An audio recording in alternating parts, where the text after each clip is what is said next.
Ora, é precisamente deste princípio que muitos cristãos estão esquecidos, tendo perdido a compreensão do modo como foram trazidos por Deus ao mesmo lugar como Cristo, que se fez homem, com o propósito de nos trazer ao mesmo lugar com Ele. Abre aspas, dei-lhe a glória que a mim me deste. Fecha aspas. Se este é Filho, também nós o somos. Ele é a nossa vida, a nossa justiça, e nós participamos da sua glória, fruto da justiça. Quando se transfigurou, Moisés e Elias apareceram na mesma glória, falando familiarmente com ele.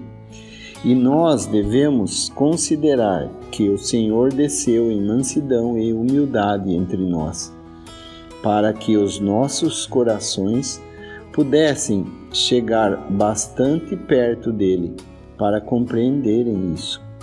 Tendo, portanto, obtido o plano, vamos prosseguir agora com algumas passagens da Escritura a fim de mostrar como o Senhor o executa.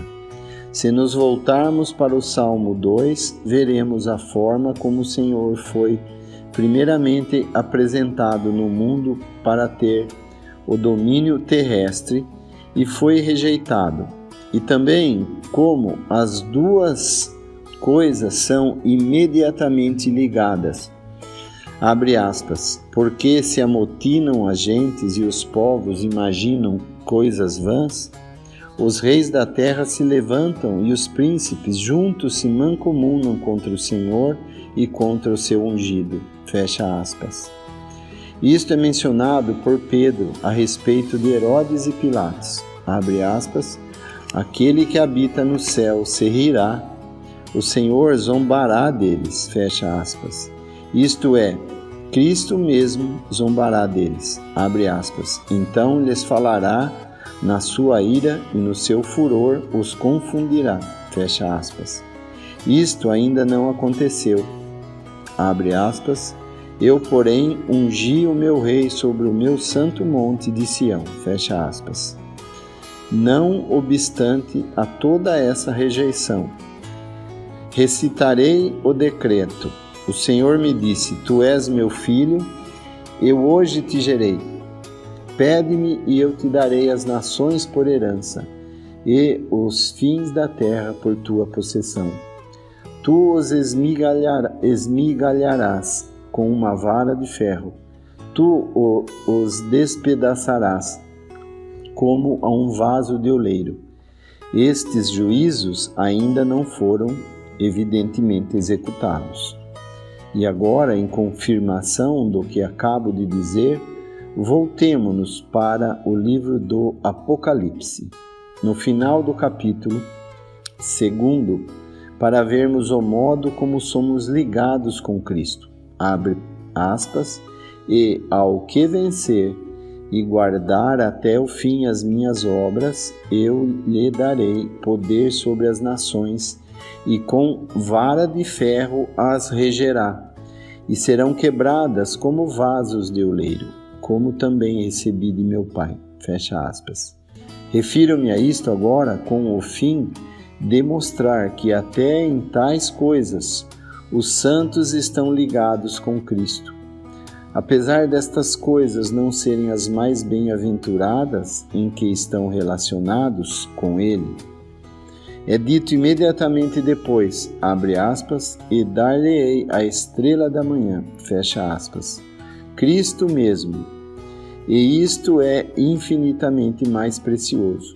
Contudo, Ele associa-os ainda consigo em sua glória, recebe estes gentios por herança e quebra-os em pedaços, e assim fareis vós com eles se fordes fiéis. É estranho ver o modo como a Igreja de Deus perdeu o sentimento de todas as coisas, e eu refiro-me a essas passagens para mostrar como os santos são associados com Cristo, até mesmo nesses casos extremos. Abre aspas, não sabeis vós diz Paulo aos Coríntios, que os santos hão de julgar o mundo? Fecha aspas. Diz-lhes para pensarem nisso, e então considerarem se não eram dignos de julgar as coisas mínimas, falando dos santos se envolverem em questões judiciais. Não podeis nenhum de vós julgar as coisas vulgares entre vós. Não sabeis vós que havemos de julgar os anjos? Era preciso dizer-lhes isto porque eles não tinham conhecimento próprio do lugar em que Cristo tinha posto os santos, porque não viam a sua participação com Cristo em toda a plenitude do seu significado. Referi-me a esta parte que os santos têm no julgamento com Cristo, não porque seja a parte mais bem-aventurada, mas como a confirmação do que tenho dito sobre a união dos santos com Cristo. Note-se que o Salmo 2 fala da vinda de Cristo e da sua rejeição. Pedro cita-o nesse sentido e Paulo refere também as palavras: Tu és meu filho, hoje te gerei. E sendo rejeitado o Senhor, isto é, Cristo, é ali apresentado como aquele que ri, o que é, claro, uma figura de todas as nações amotinadas.